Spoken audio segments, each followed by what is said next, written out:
go, here we go. Here we go, here we go. Here we go, here we go, here we go. Here we go, here we go. Here we go, here we go. Here we go, here we go. Here we go, here we go, here we go. Here we go, here we go. Here we go. Here we go. Here we go, here we go. Here we go, here we go. Here we go. Here we go. Here we go, here we go. Here we go, here we go. Hello and welcome to Containers from the Couch. I am your host, Justin Garrison, and with me today is Ollie. How's it going, Ollie? I'm great, Justin. Great to be here. Thank you for having me.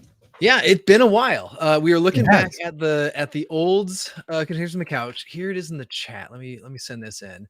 It was a year ago that we last looked at Monokle, and Monokle, at least at the time, was mostly around like looking at your manifest file, making sure that you could validate them, that they were structured properly, and it added a lot of like nice syntax for authoring manifests and then pushing those into production. And I hear things have changed. Things have changed. Mountains have been moved. Yes, we've done quite a lot of work on Monokle since during the last year. It's been super exciting. We've kind of evolved the product a lot towards more being a complete policy enforcement platform that kind of does not just on your desktop, but also in your cluster, in your CI/CD workflows, and GitHub, et cetera, et cetera. So I'm going to talk about that and show you a little bit of it as well.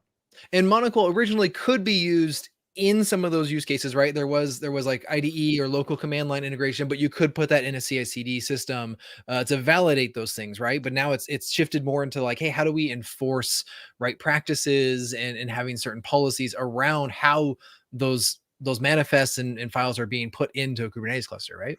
Exactly. So the initial Monokle desktop tool was, as you mentioned, like an IDE for working with Kubernetes manifests. It still has a bunch of features related to just vanilla manifests, but also to customize, to Helm, and also for working with your clusters, also around validation and enforcement and all of that. And it was just natural for us to extend beyond that as users were kind of looking to see if some of those functionality could be leveraged, not just inside the desktop tool, but also, like you said, in CI/CD workflows, etc. So we've kind of moved on from there and both built out the open source kind of tooling and offering, but also then added a cloud-based commercial offering as well. Cool. And let me also throw in the open source repo for Monokle so that we can, if you want to give it a shot, all of these components are open source. You can kind of build your own adventure, I guess it'd be yes, definitely. No, you're totally right. So the repo that you just posted is the Monokle desktop tool, which we showed like a year ago. There's separate repos for the Monokle CLI, for the Monokle mission controller, and for the VS Code extension, et cetera, et cetera.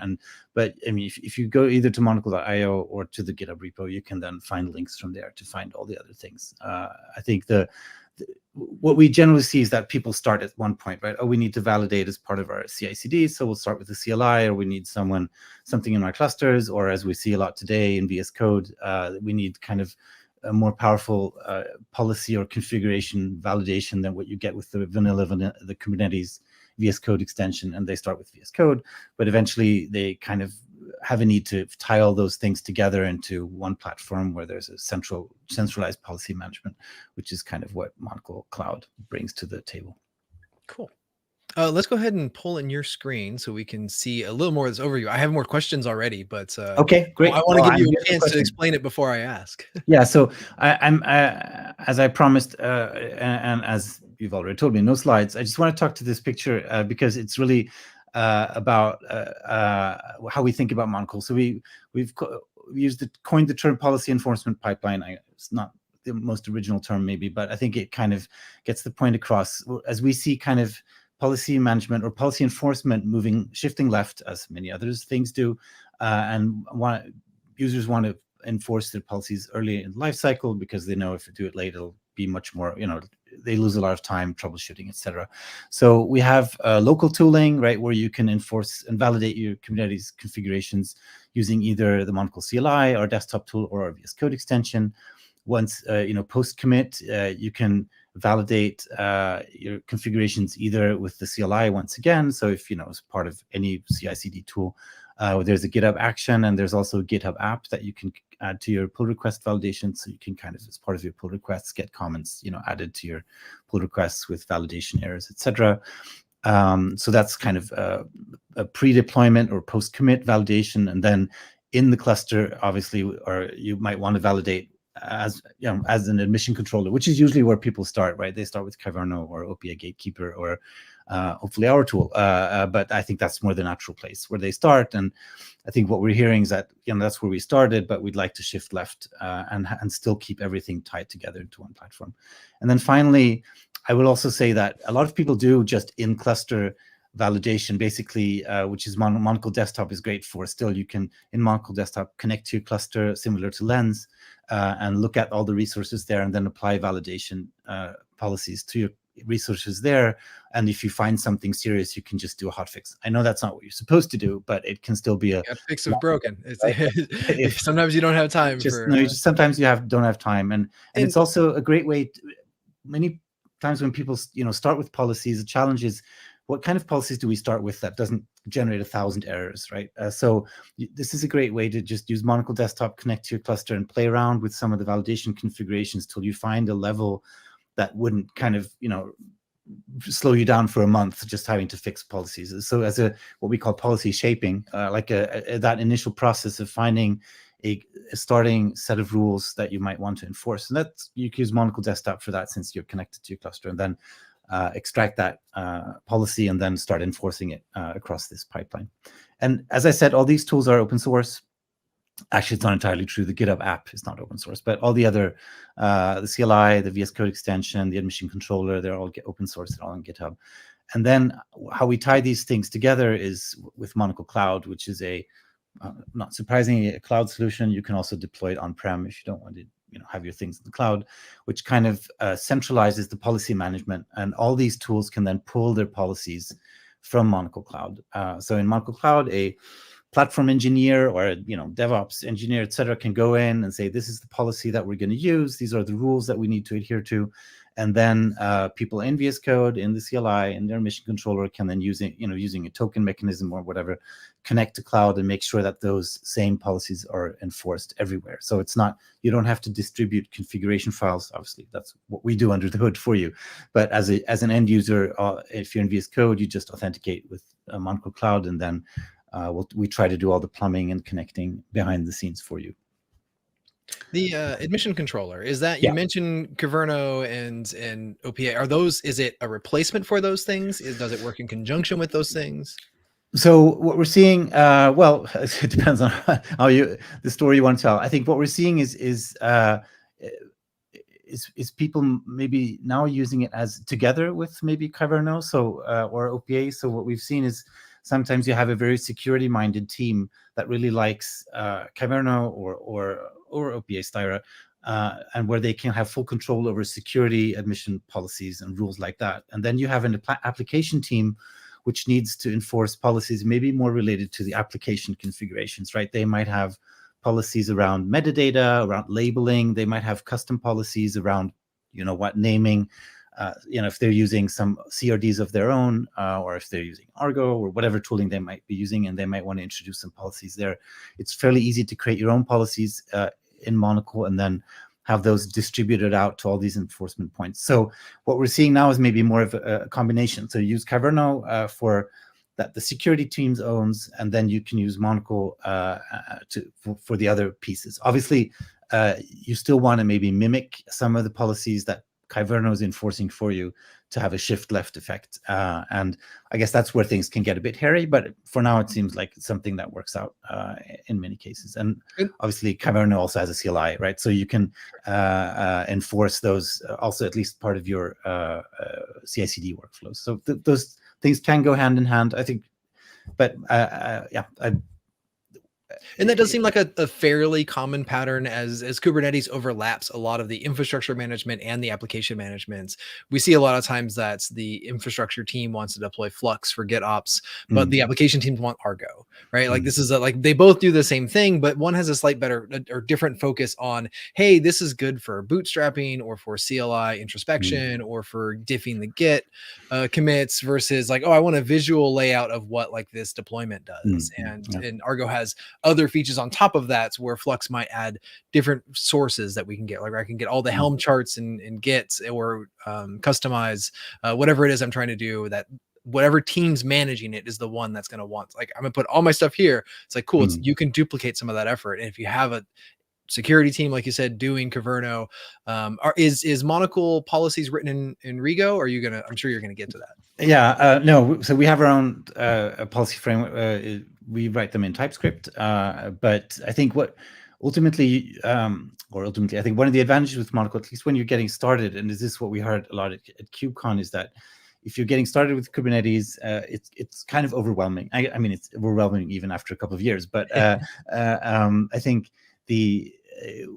what really helps with Monokle is that we have a bunch of built-in rules that you can just toggle on and off, right? So you don't have to write any Rego or learn any CL or any YAML configurations, etc. Just get started with basic security, resource management, etc., policies. And then when you, to your point, need to create your own policies for more application-specific or things that kind of go outside the standard box of what you would expect in a policy management tool, then our framework uses TypeScript, but you can tie it to WASM, and from there you can go wherever you want to.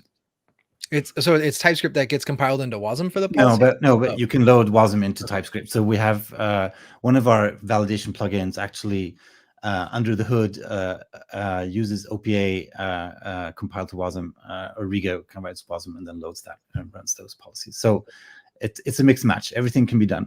And if you get secure supply chain and eBPF, you get a full bingo right there. I mean, that's like all the buzzwords for everything. And actually, I mean, one really interesting thing that's happened recently in Kubernetes is in 128, Kubernetes introduced the validating admission policy, CRDs. And that's something that Caverno has been kind of adopting pretty heavily lately, and it's also something that we support in some of our tooling already. So I think that's great that Kubernetes is kind of homing on a standard for how to create policies. It'll make it much easier for both maybe tool vendors, but ultimately people creating policies to have one tool instead of having to learn Rego or Caverno or whatever other tool you might use, Monokle, having one way to create policies. And so that's also a path we're gonna pursue. It'll take some time until everyone's on 128 and beyond that, but at least it's pointing in the right direction. 129's out. I mean, 129's already out, right? It's already old. Yes, definitely. So I think that's also an interesting development. Kubernetes has been approaching policies a lot. I mean, you have runtime policies like network policies, etc.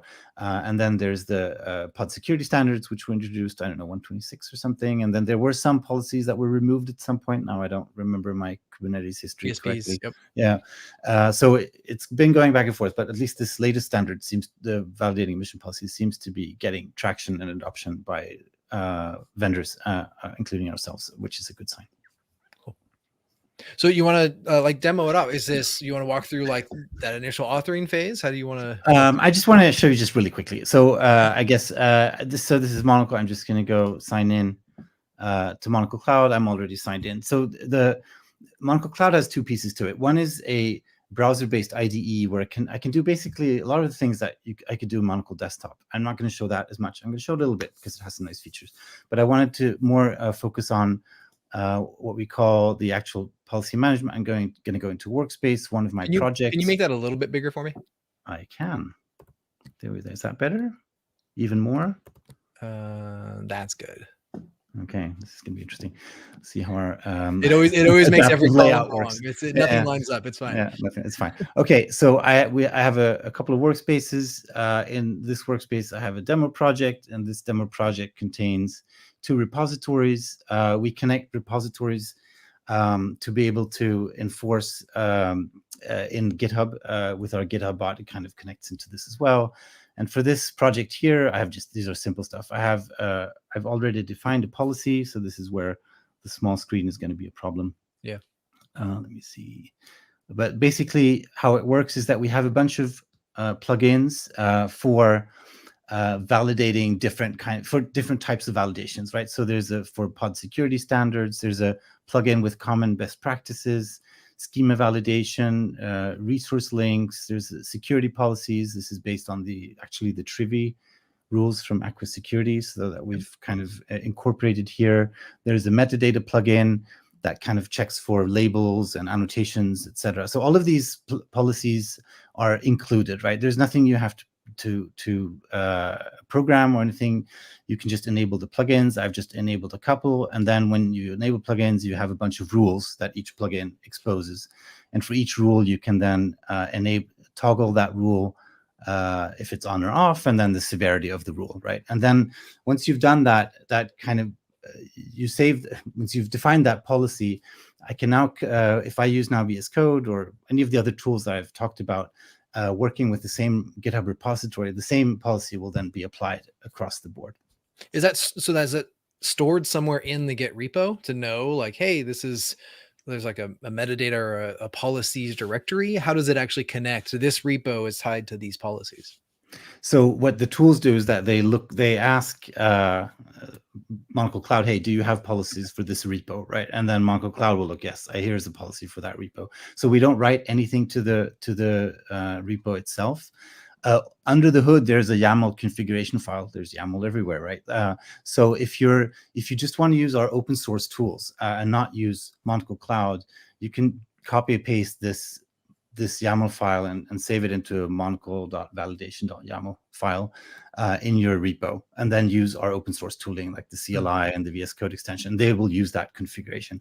Basically, what happens under the hood when you use Monokle Cloud is that the different tools pool this configuration file and then use that locally. So it's Monokle Cloud kind of adds that centralized management of the policy and distribution of the policy, but you can still kind of use the same validation engines and plugins that I showed you. They're all available. They're all open source. They're all available individually if that's the way you want to go. Now just a random question here. Is there a way to, like, if I'm a developer and someone enforced some policies on me in Monokle Cloud of like, hey, this is the repo, these are the policies applied to it, and then I just touch that file locally in my directory with not those policies, I'm assuming the local file overrides what's in cloud, or will I get like a, hey, by the way, you're out of sync with what upstream says you should have?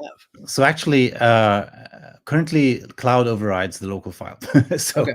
kind of, so if you don't want the cloud to override, you'll have to basically disconnect from cloud at that point, right? So in VS Code, you authenticate with cloud, and then it'll automatically pull those policies for you. But you're totally right. There's always a risk. Well, there's a risk and a possibility for people to maybe want to do their own thing, and there's a concept of suppressions. So if you want to, so you might want to suppress certain validation rules for certain resources, etc. So there's that possibility, which might be something you want to achieve, like you just mentioned. Yeah, I mean, as a developer, I'm always looking for a workaround. And if some policy is like, oh, this is going to take me 3 more days, but I need to ship it this week for, the sprint or whatever, like I'm going to fix it later. Like that's always the mindset of like, I'll get them back to it. But then you touch it, you touch that file, you override whatever's in cloud. And so some of those questions. That's a great question. And I think, what that ultimately will boil down to is how adamant your platform engineers are that you can't do that, and they'll probably maybe introduce Monokle into the CI/CD pipeline, right? So even if you locally override, if you commit that, then your validation in your pipeline is going to say, sorry, that's not in line with our policies, right? Right, and that's where admission controller and everything else, like having that entire chain, exactly, makes more sense. Exactly. So I'm not. I think the interesting thing with shift left is just because you're shifting like validation left doesn't mean you shouldn't do it to the right. It just means that you're adding you shifted left to save time, right? So the earlier you catch the error and the earlier you fix the problem, the shorter that feedback loop becomes. But you should still have a admission controller, and if you can use, you don't have to use Monokle's admission controller as we touched on earlier. You can just use Monokle for VS Code, right? And then use Kyverno in your cluster. I think ultimately any admission controller is better than none. I think you should definitely have some security safety net in your clusters, and to make sure that nothing kind of slips through the cracks.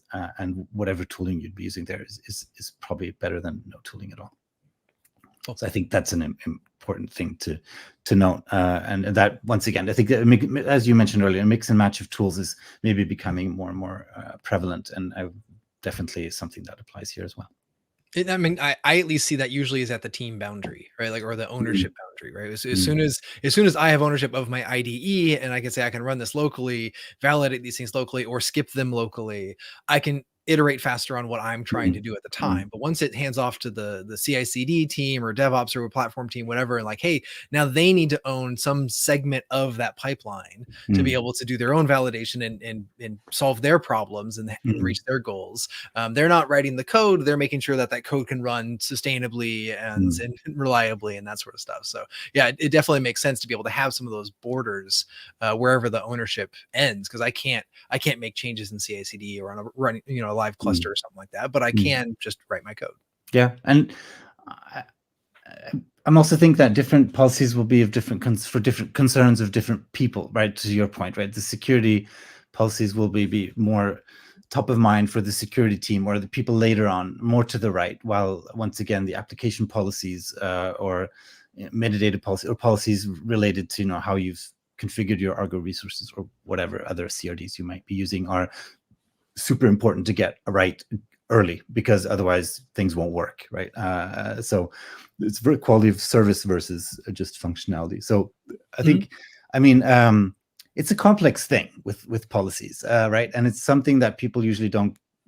They usually start late, and when they maybe have a couple of teams and everyone's doing things a little bit different, and then they try to let's add some policies to rein in the chaos. And I think that it's a challenge, because where do you start and how do you do it in a way that isn't totally disruptive to actually pushing things into production and making end users happy and all that. Yeah, and I mean, that makes perfect sense. Like, just it's complex because of the org charts, right? Because we have different set of initiative, like things we have to get done from the SRE back down to the developer, right? And so once you're starting, like the SRE and security side is looking mostly at compliance. I was like, hey, I just need to know what's out there, and not even like blocking things, but just knowing what's happening. And let's start there to like get an admission hook or some sort of agents in the cluster to say, like, let's just report on what's going on, and then we'll slowly move that back so that we know, hey, you should always have 2 pods running, right? Like, that's just a basic best practice. Like, let's make sure you don't ever push this out there and your deployment has a replica of 1, right? And then we can block that at the beginning and say, okay, let's make sure you're meeting some of these best practices as you shift that closer and closer. And hopefully at the developer end, they're not thinking about like, I don't care about the compliance side of it. I need to make sure that like I can write my code and ship a feature. Yeah. Exactly. So that's a good point. So just going back, so clusters here, this is where I can add clusters. I'll maybe do that a little bit at the end. Pull request validation, this is where I activate that. This is where the GitHub integration comes in, right? So if I enable that, the same policies will obviously automatically be applied. We have something called insights. This wasn't a great demo prepared by me, but what we do here is that we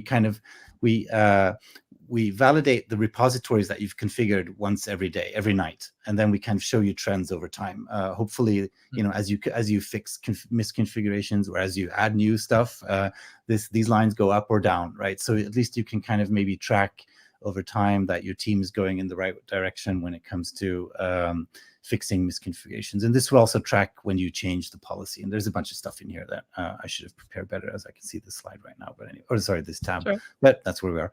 Members, you can manage members in RBAC, and there's a bunch of stuff like that. I'm going to jump really quickly to the browser-based IDE. So this is, I don't know if you remember Monokle, but this is, now what I did is I went to one of the repos I had configured in my project.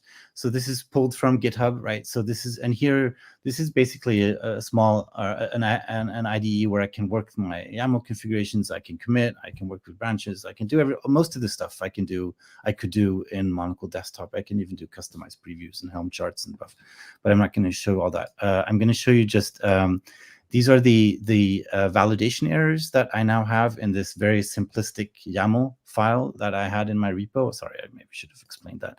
This just contains a deployment and a service, as you can see, not very advanced, but just to kind of show you. And then obviously there's some indicators here that there are some errors in line with the policy that I had configured in that tab that we looked at earlier. We have a special panel here where you can work with policies, and this is kind of where you can actually, one of the nice features that I wanted to show you, but I wonder if I got that one right. Let me see, maybe the screen is just too small. No. So some of the policies, we have an autofix feature, so you can actually click on the policies and it automatically fix the policy for you. So update the YAML for you, right? So to make it easier to kind of do some YAML working. It's something that can be debated, right? Some people don't like the idea of an autofix because it's a bit lazy and you don't really know what you're doing, and you don't want to get into a situation when there's no autofix available that you don't know what to do, and not always, an autofix is not always the right way to solve a problem, right? Because in itself could have side effects, etc. So, but this is kind of where I can kind of click through all the errors that were found in this. Is autofix part of the policy? Do you define that in, hey, I wrote a policy and here's how to fix it, like add this thing with a variable? Or I almost feel like there's going to be a Gen AI switch on me here, where it's like the autofix is Gen AI'd from some other policy or database we have. No, the autofixes are kind of part of each rule has logic for the autofix itself. So we hand coded those basically. So I mean, you could brand it Gen AI, so an if statement. There you go. Thank you so much. I will do that. But when you, as I mentioned, you can create your own validation plugins. So for each validation rule, you kind of write, the code that validates, and then the messages they get. You can also add a code snippet that actually attempts to fix the error. So if you create your own validation plugins, you can also add autofixes to those, and those would kind of shown. Yeah. And you mentioned this also worked with Helm charts and Kustomize. Does it also work with things like CDK, where it's like I can have a generic language to write this thing, or am I only looking at the rendered manifest file? So when it comes to customizing Helm, you would be looking at the rendered manifest file. So there, in that case, the autofix isn't really applicable, because what you ultimately want to fix is the source, upstream, right? The Helm template, or the you might have a policy for customized overlays, right? That says, I don't know, whatever, and then you could have an autofix for that itself. But for the rendered manifest, we haven't kind of dug into how could we, identify the upstream error. So if you're rendering a Helm chart or a Helm, manifest from a Helm template, would be of course extremely cool if you could say, hey, this is actually coming from that template file. You should fix that over there, but we haven't. Yeah, right. If you connected that to, like, here's my internal fork of that Helm chart, please PR the right repo to fix it. Yeah, sorry. That's a bit complex. Yeah, exactly. So I don't want to. So anyway, and this is also where we have suppression. So I can suppress rules here, which is on the individual level. So if I wanted some rules not to be kind of enforced further down the across kind of in the validation pipelines, that's something we're currently working on to support. So, okay, but so this is kind of the cloud platform. So it has two parts. I'll just go back to the policy management piece, where you kind of define your policies and what they apply to, and then there's the web IDE, which is more maybe of a quick fix, hot fix kind of thing, right? Oop, there's an error here. I need to go in, I can fix it. I can create the commit back to GitHub and do a pull request, etc. It's not a replacement for VS Code or anything like that, but it works in any browser and your iPad and whatever. So maybe it's something that's helpful on the go if you don't have access to your computer. I don't want to drag this out too far, so I'm just going to jump over to VS Code. So here's the same Git repo. I've connected Monokle, my VS Code extension. So I've installed the extension from, here we go, here it is, Monokle, right? So it's the extension, you can get it from the VS Code Marketplace. and just install it. And once you do, it'll start kind of validating any Kubernetes YAMLs. If you are connected to Monokle Cloud, which I am now, there's a login command. When you go to a repo, it'll try to find a policy for that repo in the cloud. If it doesn't do that, it'll go, like you were saying earlier, it's going to try to use a local configuration file and use where you can kind of configure whatever rules you might want to use. So as you can see here, these are kind of the same 10 errors that I saw in the web interface similarly. So what I was going to attempt here is let's say I go into my policy and I'm just going to make some changes here. So let's say that this does allow the process from elevating its privileges. We want that to be an error. This was just a warning. Let's go back here. And what else do we have? Require default drop capabilities. Let's find that one here. Let's also make that an error. Let's save that. So we've saved. I made small changes to my policy. And then here I'm just gonna. There's a Monokle synchronize command that I just quickly invoke. Now you can see here that this is actually now VS Code is now doing that, and it could be similar if I add rules or remove rules or any kind of validation changes I make, that automatically kind of applies here. And of course, if I use the CLI, I would expect here to also see that now I get the same kind of errors, using the same policy. And as you can see here, it says even that it was using a remote policy from the demo project, and it gives you a link to the actual policy management. So if I want to change that policy, I can follow that link. And if I have the right permissions, then I can actually do that. So just kind of to show how both the CLI and the VS Code extension kind of integrate and pull that. So if you have a team of 10 people and you want to make sure everyone's using the same policy, and obviously, one way is using a configuration file and putting it in your Git repo, but this is a more direct way, and it's like you were asking before, it's not as easily overridable since the VS Code extension honors this versus and you can see that as a pro or a con, kind of depending on who.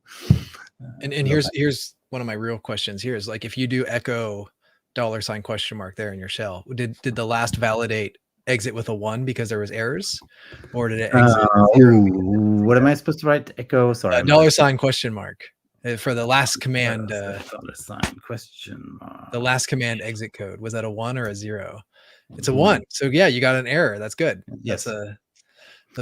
I would expect that as a Linux nerd, like a CI/CD can fail on that because I could run the validates. If I get an error, I don't know if you switch those back to warnings, if that would be a 0. Let's see what happens if we change. That's actually an interesting question. So those are just things that I think of as like, how would I use this in CI/CD? I would need an exit code of 1 with an error, but actually I want an exit code 0 with a warning, because actually I don't want you to fail. You're just warning me, right? Like that at that point we're not blocking anything.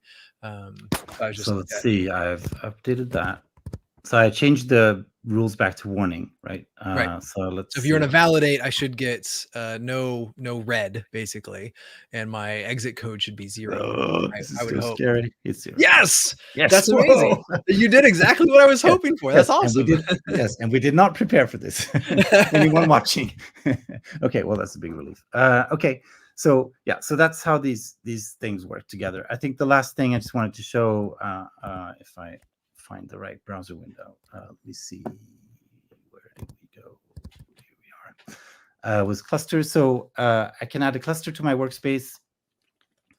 I'm just gonna demo, and this is just gonna give me a helm command, which is gonna install the admission controller and then connect that to this project, right? So it'll pull that policy. So if I'm just gonna copy that command and run it here, and okay, so now it's installed. Well, it's going to take a little while, and it's going to show up. It's not connected. It usually takes a little while until it connects. But then when I have the admission controller running, I can then associate different policies with different namespaces. So usually, you might have one namespace with policy with one namespace and another policy with a namespace. So it's also this is still the admission control is still something we're working through.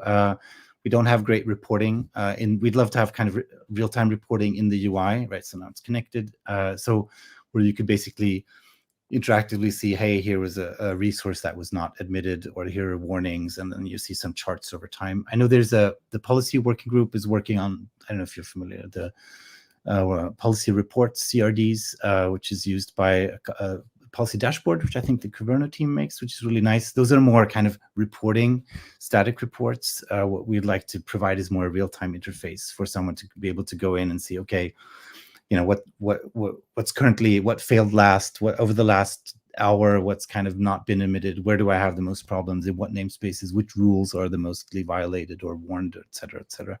So that's something we're kind of going down, going more deep on that. For now, let's see, these are the namespaces that it found, and now I can say, okay, for the test cube namespace, I can use the demo project policy. And now, if I would, I'm not going to do that, but if I would now start deploying things to that namespace, the policy that I had defined here would now get, applied to the resources in that cluster, in that namespace. So also super easy, right?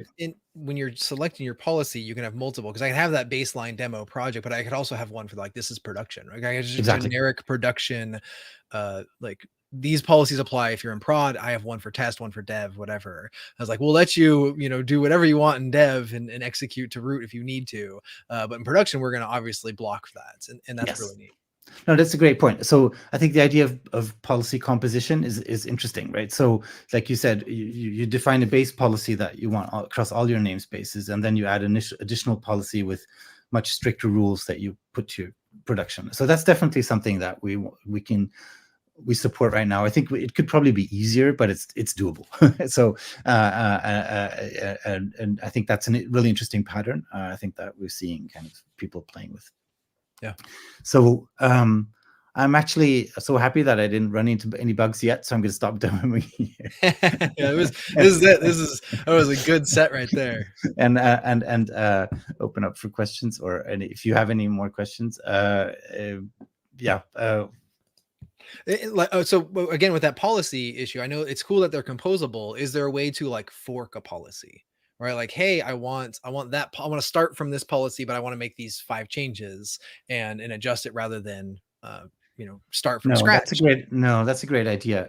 No, there is not. I think it almost seems like there'd be some sort of way to fork it or inherit it. Like, right, like let me start from production, but override these few things, just like we do with so many other things. Like either tree view or I mean, no, that's a great idea. It's definitely ultimate. I mean, as I showed you, what a policy boils down to is a YAML file, right? So we could definitely have in the UI derive a policy, or have kind of also some visual way to help you understand kind of policy composition. So like you said, if I've applied multiple policies to a namespace, or to somehow show what's the actual aggregate of those policies, and maybe help you simulate those once again in the local tools, etc. So I think we can definitely go much deeper than what we have now. I think what we're trying, where we're seeing interest here is, as I maybe mentioned earlier, is maybe people who are relatively new to this space, who kind of who aren't opposed to ClickOps, at least not yet, and are fine with kind of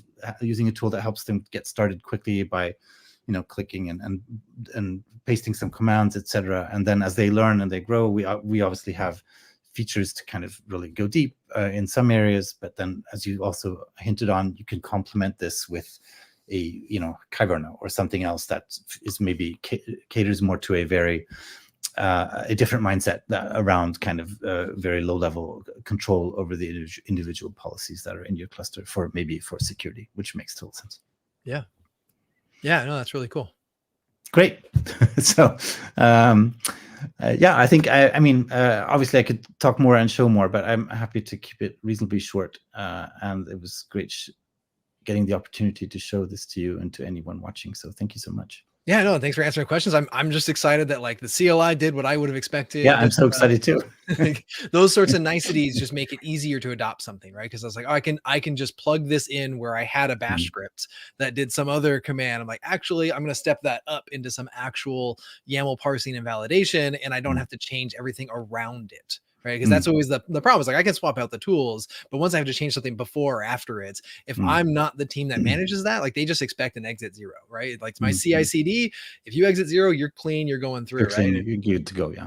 And those are the areas that makes it really easy to be able to swap something like this in and say, hey, we can add value here without changing the entire stack. Yeah, and I think and it's maybe also a good way to start is what we're seeing is just starting with warnings, right? It's just as a way to kind of start auditing what's really going on here, and then starting flipping one at a time to error, and then working through fixing all of those, and maybe using the the validation insights that I showed you to kind of see some kind of trends that you're narrowing down and getting to zero misconfigurations over time. So there's definitely a lot of different ways you can go there. I will no, I'm not gonna. There's so much I can show. So I'll stop there.